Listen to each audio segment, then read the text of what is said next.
Never before seen endgame content, a tremendous 80-hour-long battle pass, and Blizzard actually confirming new quests and storylines every single season with Diablo 4.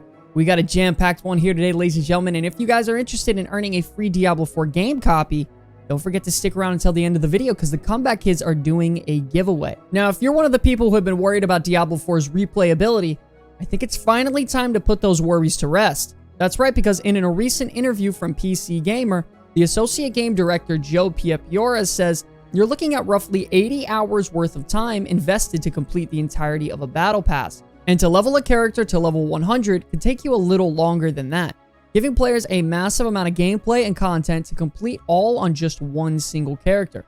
And if that doesn't scream replayability, how about brand new story content coming with every single battle pass? That's right, because Blizzard has officially started to expand on the roadmap for Diablo 4 in the latest issue of Game Informer. In the latest cover story, Joe officially announced quarterly updates consisting of additional story content, which will be tied to new features and mechanics of each season.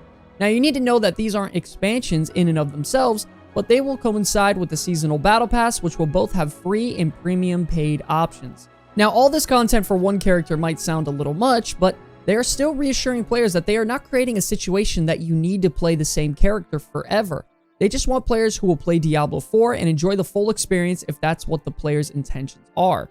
More relief to replayability is that Diablo 4's campaign can be officially skipped upon once it's completed. During a presentation on Diablo 4's endgame structure, we were told that once you complete the campaign, you can skip straight past it with any additional characters that you decide to play. This will allow you to jump directly into the open world with all the endgame content in place, making it just like adventure mode in Diablo 3. Once again, Blizzard's coming in and taking the love that players have for their alternate characters and making it more easily accessible to the player base and getting you right into that fun as quickly as possible and leaving out all the boring stuff. Now, when it comes to endgame content, it does seem the developers have something up their sleeve they haven't showed the rest of the community. In a recent roundtable interview with game director Joe Shelley and general manager Rob Ferguson, they officially confirmed that there are endgame activities that have not been revealed. Joe also was asked on Twitter if there was any truth to the statement, and he replied, "We will find out together during the April livestream, where we will be joined by the famous Riker to discuss endgame features in significantly more depth." An excellent decision by Blizzard, especially after the recent fact that the Into the Endgame showcase video didn't perform too well with fans. And to wrap up the last bit of any additional content coming post-launch, it seems that the developers are listening to player feedback on how character creation and customization was a bit lackluster when it came to the variety of options. That's right, because whether it be facial options, hair, features, tattoos, markings, or whatever, the game's general manager simply stated that they're going to add additional cosmetic options in the character customization over time. Now, if you've ever felt restricted or controlled in a video game, that's definitely not going to be the case with Diablo 4.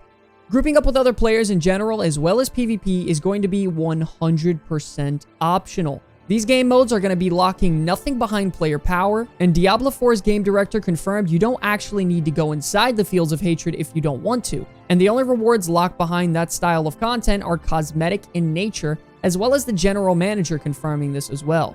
They also confirmed that if you're lacking trusty companions, you can completely solo Diablo 4 if need be, but that doesn't mean it's not recommended to make friends or play with others to take down hard local events or world bosses to gear you up way more efficiently. I think both of these confirm and attest to the point that Diablo 4 is going to be a game that you have the freedom of choice to do whatever you want, whenever you want, and there are going to be no restrictions on how you want to play. From leveling to the way you gear, or just simply finding what you truly find fun, there's nothing weighing you down and wanting to do what's right for you. Now, it seems like Diablo 4 is going to be taking the best of both worlds from Diablo 2, as well as Diablo 3. From combat pacing to the way you gear up, all the way to how leaderboards are going to be designed. As Diablo 3 seasons went on, the combat pacing accelerated drastically, but the game's director isn't worried about this happening here, stating, as you add more things to a game, things tend to speed up, and our season design is such that this will be less of a concern. Giving fans a sigh of relief when it comes to combat speed, because it got to the point in Diablo 3 where you were flying around the map, completing rifts at an incredible speed, and it just seemed like a bit much. Now, when it comes to different item rarities, it looks like all of them are going to have their place throughout your entire playthrough. Joe Shelley explained that normal or magic items won't be powerful in endgame builds, but they are definitely going to have more use than just salvaging. He confirmed that these item rarities will be very powerful as you unlock higher world tiers, and being able to use them in early stages of that world tier will be very beneficial to you. When it comes to your endgame build, however, rare items as well as ancestral and sacred are going to be your go-to when it comes to getting your best in slot. And speaking of being the best, in that same interview, Shelly elaborated that leaderboards are still going to be fantastic for tracking progress with competitive players.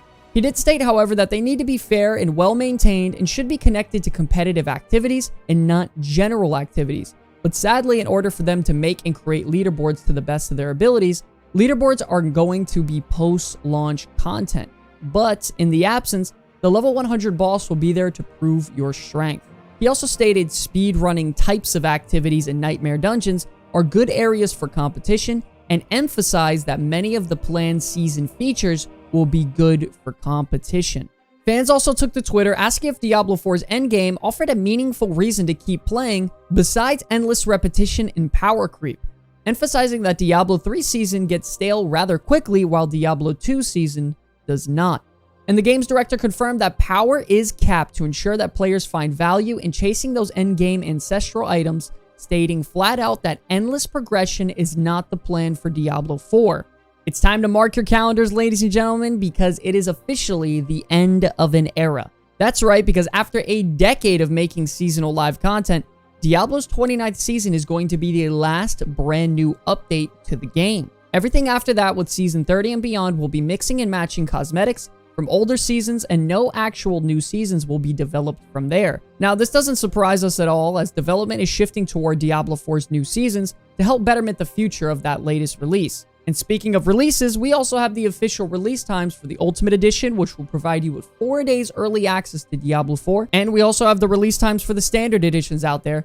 So it's time for you to clear up those calendars, mark the days, make sure you have them off, because that's when you're going to be going back to Sanctuary. It also seems like Lilith's influence is spreading across all realms now. The Winds of Sanctuary Diablo-themed event is now coming to World of Warcraft, rewarding you with a battle pet, experience buffs, cosmetics, and much more.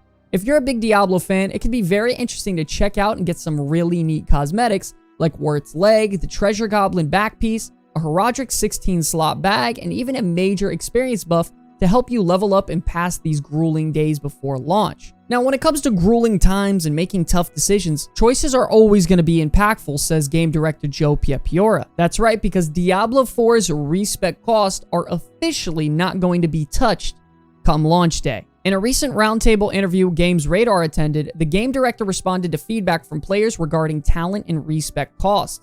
He tried to reassure players by stating, "You earn a significant amount of gold once you start getting into these high levels where costs begin to climb, but they are going to be final. We have them for launch, and we're not planning on removing respec cost. We think they play an important role in asking players to start to harden up their build once they get to that portion of the gameplay."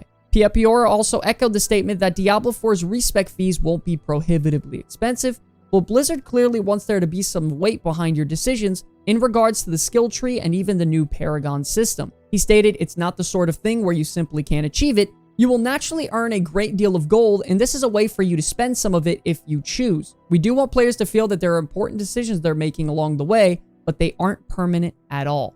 It seems like Blizzard is going to be going into this situation with an open mind, because they also did confirm that they're going to be taking a close look and be checking data post-launch. They just want players to actually experience the system for themselves before they make any rash decisions on it right now. And when they were asked about if they had a specific focus they would like to change before launch, the game's lead designer stated that they want to make sure the infrastructure of the server stability is going to be at its peak, and that they also want to focus on class balancing and tuning, as well as the difficulty of the game overall. So all in all, ladies and gentlemen, this has been a very big news week for Diablo 4, especially talking about how Blizzard has been reacting and listening to player feedback as well as they have been. Trying to solve these endgame replayability concerns by releasing brand new news about how each character can have over 160 hours of gameplay ahead of them, brand new story content coming every single season, and still content they have up their sleeve that they have never revealed to the public. They are absolutely coming out swinging and showing the players as well as the community that this is not going to be your ordinary Diablo game. Don't forget, ladies and gentlemen, if you're interested in earning a free Diablo 4 game copy giveaway, click the link in the bio to learn information on how you can win that. But that's going to be all in the news segment for this week for Diablo 4, ladies and gentlemen. It is an absolute pleasure making content for you all. Thank you all so much for watching. Until the very end, my name's Sky from the Comeback Kids. I'll see you all in the next one. Peace.